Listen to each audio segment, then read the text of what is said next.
So if you spin around in progressive circles on the Twitter or on various forums where you find game journalists, you'll notice that a lot of them seem to be really salty about Ghost of Tsushima, but they can't really articulate why. And I think I know the reason. One of them being that they got egg on their face. They called Ghost of Tsushima to be racist, and then they noticed that the Japanese critics gave it quite good praise. They seemed to love it.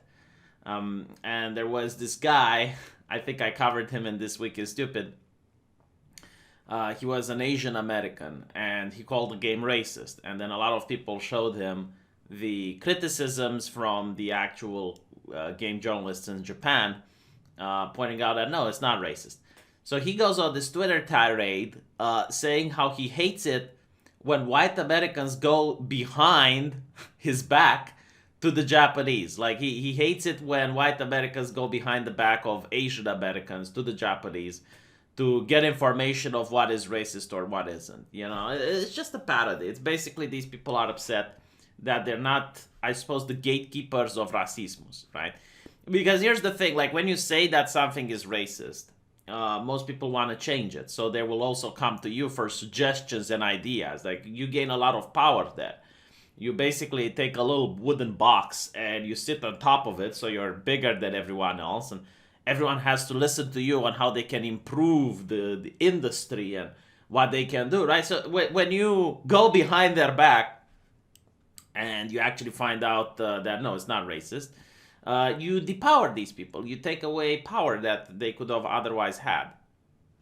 So that's one of the reasons they're upset, because they got called out. And it's not the only one. Like they also complained, why is a white person playing a Japanese flute? Like that's cultural appropriation. This is something that the studio did in order to promote their game. And the answer was because apparently he's one of the few people on Earth that's a master of that instrument. It was a dying art. He was the one that knew how to play it. So again, they got egg on their face. So like that's one of the reasons they hate the game. It's ideological in nature. And the other one is that the games they like, such as Battlefield 5 and The Last of Us 2, are paling in comparison to this one when it comes to sales. This game already managed to sell a lot. It's a huge success. A lot of people seem to enjoy it. And take into account this is from a Western developer. So they're really upset about that. Why isn't there prestigious games that they want people to like not being so well received as this one? And I think I can explain it. Battlefield 5, right? It's a World War II history game that had a woman on the box. And a lot of people complained about it and pointed out that that's not historically accurate, that's not something that they want in a Battlefield game. And the response was to attack the consumer, to attack the people that you want money from. It was like, no, everyone that says this is a misogynist, they hate women, and we don't want your business. That's literally what the developer said in very similar lines, like they don't want the business of people who do not appreciate a woman on the box. And the game journalists and most leftists on various forums, they decided to go with that. So the game didn't sell. But then you have Ghost of Tsushima, which also isn't realistic at all. The way the samurai are depicted is ridiculous. Samurai in this game, they shouldn't engage in conflict unless it's honorable, I guess. And by what they understand by the definition of honor is that you shouldn't stab enemies in the back. Like you shouldn't do ambushes. You shouldn't use weapons that the samurais didn't use. No, it's just like honorable sword, man faces man type of combat.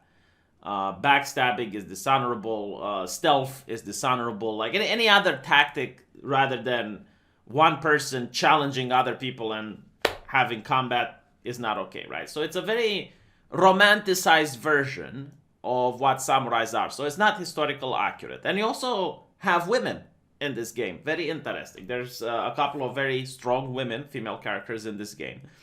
And no one is complaining.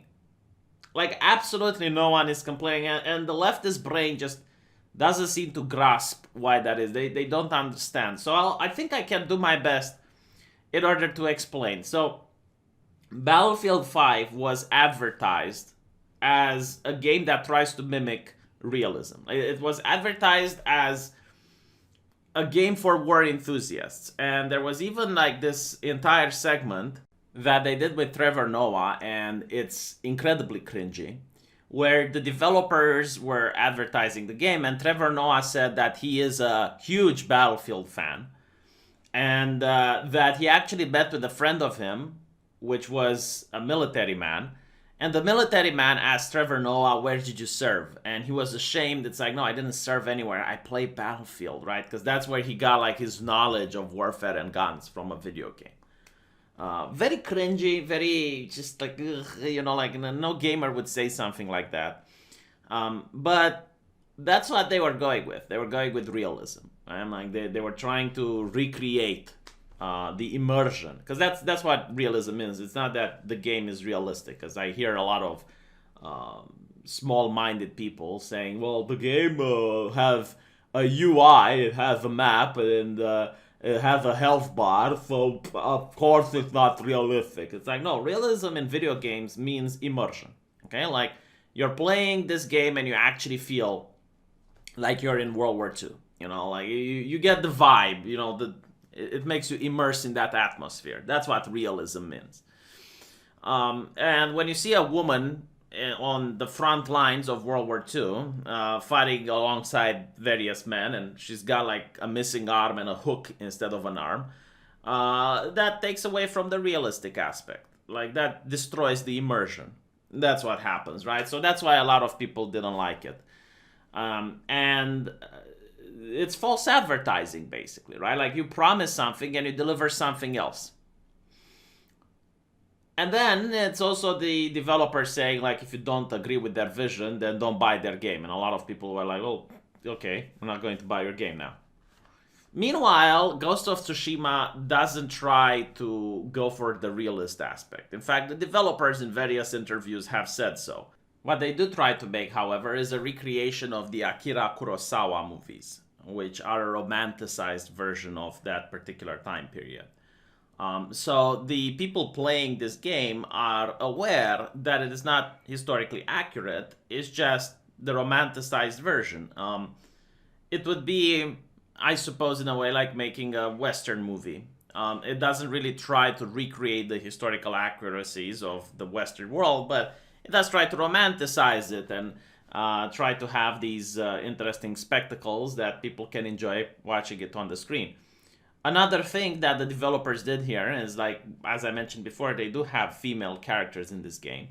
But it doesn't seem to come at the expense of the male characters. Like, these seem to be complex characters with flaws, which makes them relatable as human beings. Some of these characters don't have grandiose ambitions of obtaining power. One of the characters just wants to get herself and her brother to safety, which is something that a lot of people can empathize with. If this was a social justice character, she would probably be the main focus of the story. She would have absolutely no flaws. And her goal would probably be to be the best warrior in Japan and then get a lot of medals and a lot of recognition, and the entire Japanese system of feudalism and samurais would just bow at her feet and constantly recognize what a great character she is, completely destroying all of the immersion aspect, even from the romanticized version of a samurai. And yeah, I mean, that's the difference between the two. I think it's honesty. The developers actually say what they're going with. They don't pretend it's like, "Oh no, we're going for a very realistic game and very historically accurate."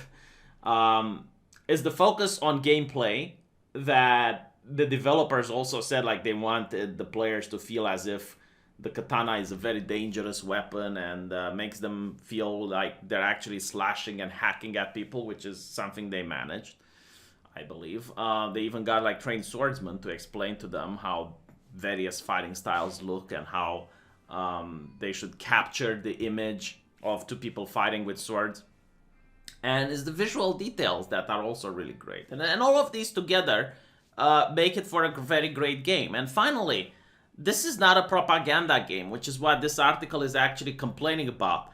It's like, why aren't they using, the romanticized version of the samurai as a jumping point in order to criticize Japanese culture in the present day? Like, this is big brain journalism right now. Like this is an entire article which seemed to have been very well made, and then there's a lot of effort put into it. Just to ask this, it's like, why isn't this a propaganda game? Right? Now, you need to understand the difference between a propaganda game and an actual game is that art is supposed to be subjective. Like, when you look at a piece of art, you, as the person looking at the art, should be able to come to whatever conclusion you want, like whatever goes through your head. Like, for example, as I'm playing this game, I can also relate to the Mongol. And I can say, well, the Mongol leader is a very progressive individual. The Japanese are stuck in their old traditionalist ways. It depends on the person that's watching this. Meanwhile, a propaganda makes absolutely sure there is only one correct message. If you don't like women without an arm fighting in World War II, then you shouldn't buy the game because you're a bigot. And that's the difference, right? So the people at Polygon are livid that this isn't propaganda and it's just made for entertainment, which is definitely where the developers are going with. Like, they're trying to get the players to feel entertained by this game, to have fun playing it, and they don't criticize any type of modern day politics. So yeah, I mean, that's the reason they keep attacking this game. It's very interesting to see how the sequel is going to look like. I think the sequel is going to be under tremendous assault from the press. And what they're going to try is to push for certain progressive people to be hired by the company. And if that's the case, you will see a game very similar to Tomb Raider. The first Tomb Raider, I think it was awesome. I think it was amazing. But then the journalists complain. It's like, oh, well, it's got this rape scene in it. And it wasn't even a rape scene, but like two Russians, they realized that, oh, Lara Croft is a very good-looking girl. They're on an island, and they try to force themselves upon her, and Lara manages to escape that situation. But that caused a lot of controversy within the gaming press. And they pressured the company to start hiring some feminists in order to better accurately portray how women are really like. And you can see how the sequels of Tomb Raider have been received. In my opinion, quite poorly, and they're definitely not as good as the first game. But anyway, right, let me know what you think, and I'll see you guys in the comment section, and we can discuss it there some more.